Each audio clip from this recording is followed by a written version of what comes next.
Now, to talk more about the China and U.S. collaboration in technology, we welcome the man himself, Ambassador Craig Allen, President of the U.S. China Business Council. Craig, thanks for joining us. Thank you. Now, as I said, there already is collaboration between Chinese and U.S. institutions and companies. Yes. As we heard in our report, UCLA is involved in a program with Chinese institutions, so is Stanford. Google is working with Huawei, the Chinese tech company. How do you see that expanding? Well, I would have to note that U.S.-China technology cooperation is very broad and very wide.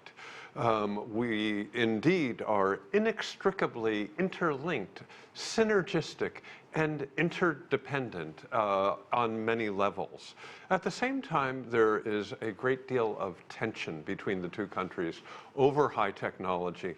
So we are currently at an inflection point. I am hopeful that as a result of the trade negotiations, we'll reach some compromises that will produce a more healthy environment to move forward. At the same time, we mustn't take that for granted. The tensions are real, the problems are real, and they must be resolved. But how would cooperation work if one or both of these countries see their national security interests being compromised by cooperation? I mean, Huawei is a case in point. Well, I think in both countries, the WTO allows for national security exclusions. Yeah. What would concern me is if either country exaggerates the national security threat as a way to pursue economic interests, because that will just lead to less trade and less investment than would be ideal. And I think that that is a real concern on both sides. And thus, I would encourage both governments to reach out a hand and to compromise, to allow the diplomats to do their thing to reach a good, strong trade agreement. And if we have a good, strong trade agreement, the other problems that the two countries face, which are quite a few, yeah, will be much easier to address. Is Huawei one of those cases of exaggeration? Well, I am not smart enough to know if the concerns are exaggerated. I understand the tensions between the two countries over this issue. It's multifaceted, and I'm hopeful that we could resolve these issues as well as other telecommunications and media issues. There's a bundle there that's difficult for both countries, and I'm hopeful that we'll be able to make progress on both technology and media. Ambassador, we have seen, as I pointed out, cooperation between many institutions, but there's also the reverse, the other side of this. Last month, the Massachusetts Institute of Technology, MIT, very reputable U.S. university, suspended research collaboration with Huawei and with ZTE as well. And this was how the Chinese Foreign Ministry responded. Let's watch this.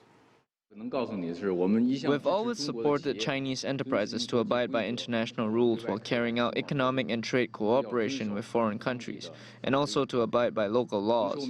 At the same time, we also require the governments of the countries concerned to provide a fair and non-discriminatory environment for Chinese enterprises. What do you make of that? Well, I'm not able to comment on either Harvard or MIT and their individual issues. I would note that there are problems in general within China's R&D, science and technology research environment. It's a very chaotic, messy, sometimes corrupt place. And we're hopeful that there will be more transparency and more predictable ways to collaborate across borders in the near future. Right. I would note, however, that there have been multiple cases of problems between our universities.